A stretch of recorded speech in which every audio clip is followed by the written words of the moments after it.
Zirwal video प्रकरण चित्रीकरण करणाऱ्याचा शोध घ्या इद्रिस नाईकवाडी।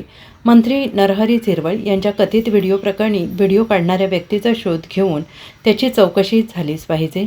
यामागे कोण आहे याचाही तपास झाला पाहिजे अशी मागणी राष्ट्रवादी काँग्रेसच्या अजित पवार गटाचे आमदार इद्रिस नाईकवाडी यांनी केली आहे।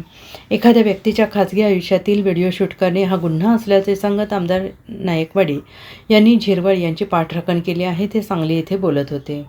विषय असा आहे की ठीक आहे, रुपाली त्यांनी राजीनामा दिला, आयोगाचाही दिला असेल, प्रदेशाध्यक्षपदाचा दिला असेल, म्हणून ते दोषी आहेत असं नाही आहे। ज्यावेळेस आपल्यावर आरोप होतात त्यावेळेला आपण पदापासून बाजूला होऊन निष्पक्षपणानं चौकशी व्हावी हा त्यामागचा उद्देश असतो।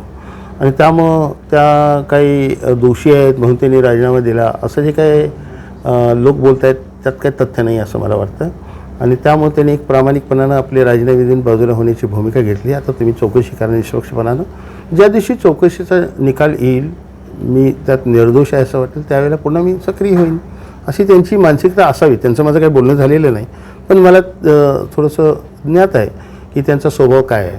त्या स्वभावानुसार त्यांनी राजीनामा देऊन बाजूला होण्याचा निर्णय केला, ह्यात फार काही गैर नाही आहे। झिरवळांच्या बाबतीतसुद्धा स्वतः मुख्यमंत्र्यांची बातमी ऐकली की काही वेगवेगळी व्हिडिओज अमालगमेट करून ते काहीतरी वेगळंच प्रकार आहे असं दाखवण्याचा प्रयत्न झालेला आहे।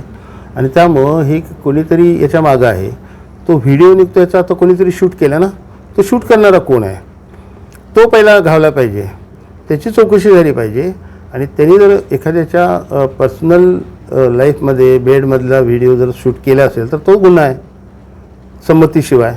त्यामुळे पहिला त्या माणसाला बघितलं पाहिजे यांनी व्हिडिओ शूट केला आहे, त्याच्यामागं कोण आहेत का, त्याच्यामागचे उद्देश काय आहेत हे तपासले गेले पाहिजेत आणि त्यानंतर झिरवळांच्या बाबतीत बोलणं योग्य होईल। अजित पवारांच्या ब्युरो रिपोर्ट SBN मराठी।